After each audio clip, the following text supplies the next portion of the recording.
আসসালামু আলাইকুম ওয়া রাহমাতুল্লাহি ওয়া বারাকাতুহু। প্রিয় নাজরিন, আমার ভাই বন্ধুরা, আপনারা যে যেখান থেকে আমার এই ভিডিওটা দেখতেছেন, আপনাদেরকে অসংখ্য অসংখ্য ধন্যবাদ। তাই আপনাদের কাছে এই মুহররম মাসের কয়েকটি আমি কথা নিয়ে এসেছি, কয়েকটি কথা আপনি শুনবেন। যেমন আপনি আলোচনা করেন বা আপনার মাথার মধ্যে আসে যে এই মুহররম মাসে বিবাহ শাদী নাই, বিবাহ শাদী কোনো শরীয়তে নাই, আপনার মাথায় চলে আসে, এই কথা আপনার মাথায় চলে আসে। তাই আপনার মাথা থেকে বাহির করার জন্য আপনার কাছে আমি একটি ভিডিও নিয়ে এসেছি। এই ভিডিওটা অবশ্যই অবশ্যই আপনি দেখবেন। বিসমিল্লাহির রহমানির রহিম।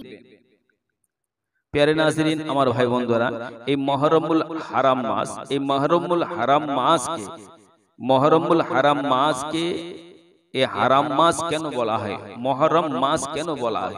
কারণ এই জন্য যে এই মাসের মধ্যে যুদ্ধ এবং কতল করা হারাম রয়েছে, তার জন্য সেই মাসকে নাম রাখা হয়েছে মুহররম মাস। দুঃখের মাস, ये महीना अल्लाह का महीना है। এই মাসটা হচ্ছে আল্লাহ পাক রব্বুল আলামিনের, আর এই মাহিনার মধ্যে, এই মাসের মধ্যে আল্লাহ পাক রব্বুল আলামিনের অনেক অনেক ফজিলত রয়েছে। যেমন হযরত উসমান গনি রাদিয়াল্লাহু তাআলা আনহু বর্ণিত আছে যে রাসূলুল্লাহ সাল্লাল্লাহু আলাইহি ওয়াসাল্লাম বলেছেন যে আল্লাহ পাক রব্বুল আলামিন বলেন যে বান্দারে, এই মাসের তোমরা সম্মান করো, তোমরা যদি সম্মান করে থাকো বা করো, আমি আল্লাহ পাক রব্বুল আলামিন তোমাদেরকে জান্নাতের মধ্যে সম্মান দেব, জান্নাত সম্মান দেব, এবং তোমাদেরকে জাহান্নাম থেকে রেহাই করে দেব এবং তোমাদেরকে ছেড়ে দেব।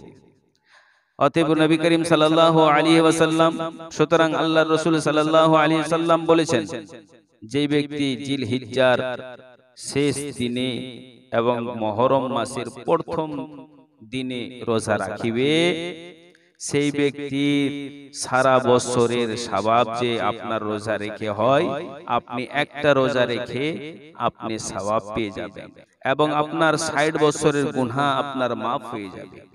৬০ বছরের গুনাহ আপনার মাফ হয়ে যাবে।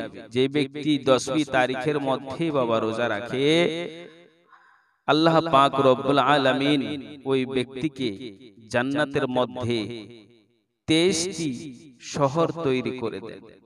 তাহলে ২৩টি শহর আপনার জন্য জান্নাতের মধ্যে তৈরি করে দেন। তাহলে এই মাসটা হচ্ছে সম্মানী, এই মাসটা হলো আপনার রহমতপূর্ণ মাস, এই মাসটা হলো আল্লাহর মাস। এই মাসে আল্লাহ পাক রব্বুল আলামিনের খাস খাস বান্দারা যে আছেন, তিনাদের প্রতি যে বালা মুসিবত এসেছিল, সেই বালা মুসিবত থেকে রেহাই পেয়েছিলেন। যেমন হযরত মুসা আলাইহিস সালাম ফেরাউনের হাত থেকে রেহাই পেয়েছিলেন। মুসা আলাইহিস সালাম যে ওনার দরবার থেকে ভেগে আসছিলেন, আস্তে আস্তে একটি সমুদ্রতে এসে পৌঁছেছিলেন।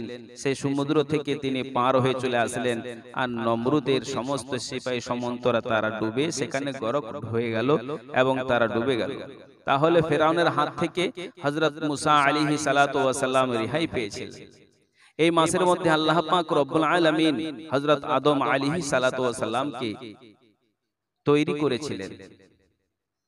আল্লাহ পাক রব্বুল আলামিন আদম আলাইহিস সালাতু ওয়াস সালামকে তৈরি করে জান্নাতের মধ্যে রেখেছিলেন। সেটা হলো আপনার এই মুহররম মাস।